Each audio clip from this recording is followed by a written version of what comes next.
Итак, тему, как формировали советского человека в Слонянском районе, мы завершили 1939 годом, когда отменили сочувствующих и, собственно, чистки в партии. Но картина была бы неполной, если бы не 1946 год. Как мы помним, досрочная чистка 1932 Сталину понадобилась, когда свои же коммунисты трещали на каждом углу о нереальности планов хлебозаготовок, за что их обзывали куркульскими агентами. Но вот прошло с тех пор 12 лет. Уже все советские кадры вычищены, казалось бы, до блеска. За 25 лет советской власти сформировался этот самый советский человек. А это уже вместе с новым поколением, чьи родители воевали в Красной армии и раскуркуливали односельчан. Но в этом новом поколении, как дети советских активистов, так и воспитанные в советском духе дети наших повстанцев, которые тоже часто мечтали стать членами партии, делать карьеры. С полной ответственностью могу вам заявить об этом. Детям повстанцев их репрессированные отцы нередко мешали занять позицию коммунистической иерархии, за что они страшно сердились на них, что те не сориентировались вовремя и не пошли воевать в Красную армию. Канал Ірини Коновець-Поплавської. И сегодня наш герой Иван Стефанович Томилко, который родился в 1907 году в Башмачке. Отец его был очень зажиточный и, естественно, коммунисты его раскулачили. Тем не менее, почему-то Иван в возрасте 16 лет вступил в комсомол, а образование получил в семиклассной неполной средней вечерней школе номер 21 в городе Днепропетровске в 1937. С началом немецко-советской войны Ивана сразу же призвали в Красную армию, и в апреле 1944 он становится кандидатом в члены ВКПБ.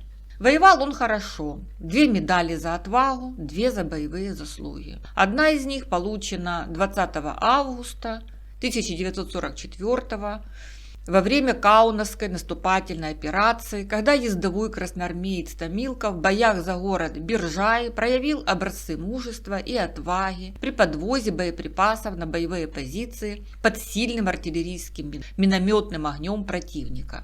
А сразу после победы Иван становится полноправным членом ВКПБ.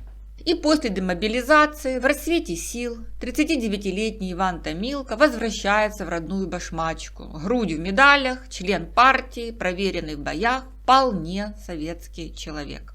И его назначают целым парторгом в колхозе имени Петровского.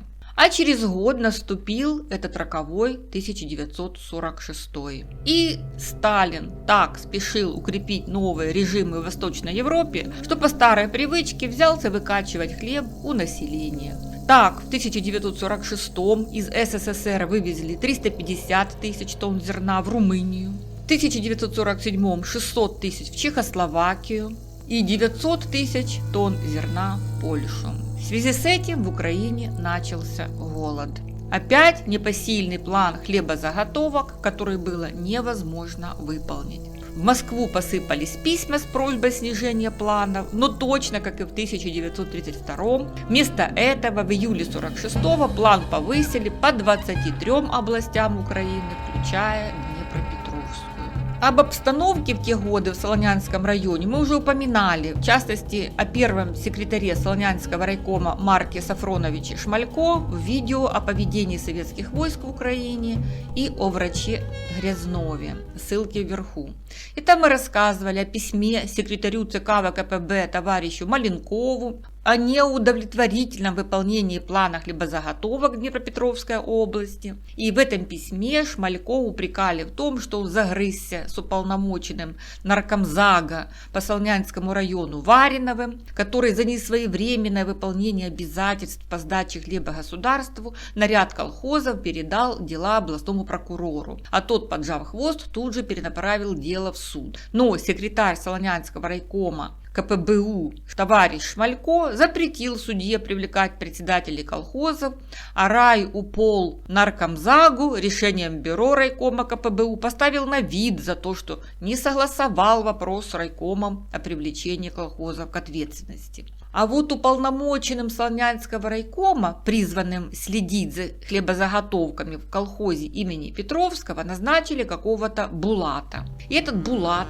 10 сентября 1946 настрочил красивым женским почерком докладную на имя секретаря Слонянского райкома Шмалько и доносит Булат, что обмолот хлеба в колхозе имени Петровского производится, но дневники не ведутся, потому что бухгалтера в колхозе нет и не представляется возможным установить сдачу хлеба государству. Булат пригласил уполномоченного наркомзага по Солонянскому району этого самого Варинова, который проверил документы в колхозе Петровского в присутствии членов правления колхоза и парторга Томилка. После проверки товарищ Варинов предложил отдать государству 660 центнеров хлеба. Но парторг в присутствии колхозников выступил и сказал, что хлеб мы не сдадим, так как у нас его не имеется. А если сдадим, то обратно от государства не получим. Варинов тогда начал ругать парторга и заявил ему, что если бы он сказал такие слова в 1918-м, то он бы его избил. Думаю, Булат смягчил слова товарища Варинова, который на самом деле сказал, что в 1918-м он бы Ивана Томилка просто расстрелял. И заканчивается докладная записка товарища Булата такими словами. Парторг Томилка является сыном крупного кулака, раскулаченного, с которым в настоящее время живет вместе. Отец Томилка в период немецкой оккупации встречал немцев с хлебом-солью. Среди колхозников парторг Томилка авторитетом не пользуется и в работе совершенно безразличен. Конец цитаты. Вот чувствуется в словах Булата нескрываемая злоба. Типа, как это так? 1946 год на дворе. Чистили мы вас, чистили, перечистили. А тут из какой-то щели пролез такой смелый парторг. И поясним насчет хлеба-соли немцам. Как это делалось, мы знаем по биографии учителя Александра Потаповича Колодченко из Соленого. В видео ссылка вверху, мы об этом подробно рассказывали. Кто-то должен был отдать этот хлеб-соль, ловили кого попало. С другой стороны, кто-то в башмачке вносил хлеб Петровскому, что с высоты сегодняшнего дня гораздо более весомый проступок, если не сказать больше. И это в 1932-м разгар Голодомора.